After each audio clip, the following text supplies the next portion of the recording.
Let's fill out the Florida Motor Vehicle Bill of Sale together and avoid the small mistakes that cause big headaches when it's time to transfer the title and register the car. Start at the top with the date of sale. Then the seller's details. In our example, that's Anna Baker with her address, phone, and email. Then the buyers, Ben Carter, with the same. 2 quick habits. Enter each name exactly as it appears on that person's ID and on the title. A nickname or a typo can stall the transfer later.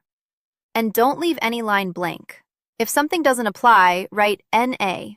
An empty box is an invitation to change the document after it's signed.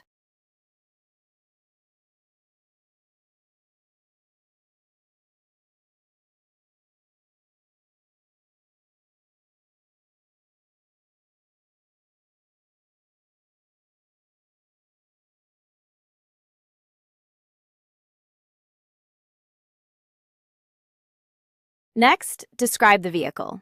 Make, model, body type, year, color, and the odometer reading. 2 that people get wrong. The VIN, type all 17 characters exactly as they appear on the title. A single wrong digit can stall the title transfer. And the odometer. Write the exact reading, not a rounded guess. A sloppy number can look like odometer fraud. Now the sale price, in our example, $8,500, and how it's paid. Here, paid in full by check, with taxes included.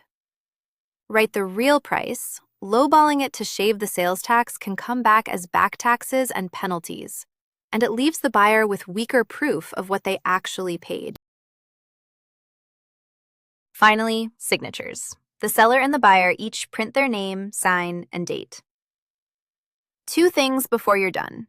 An unsigned or undated bill of sale may not hold up, so make sure every signature has a date beside it.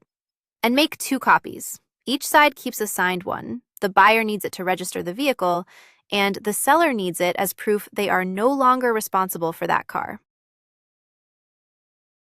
When selling a vehicle in Florida, here's what you need to know. First, the seller must provide the original Florida title, properly completed. The title also needs to be filled out to transfer ownership to the buyer. So make sure all that information is accurate before anything is signed. Each applicant must sign the completed application for certificate of title. So both parties need to put pen to paper. You'll also need a federal odometer statement included with your paperwork. This is a standard federal requirement for most vehicle sales. If there is a lien on the vehicle, you'll need to include the applicable lien holder information as well. The purchase price needs to be documented, and your bill of sale can actually serve as proof of paid sales tax, so hold on to that. Now, regarding notarization. If Form 82042 is needed, it can be completed by either a law enforcement officer or a Florida notary. Take your time going through each of these steps carefully. A little preparation now can save a lot of headaches later. Your state also offers an official HSMV 82050 if you prefer it. Remember, this is general information, not legal or tax advice.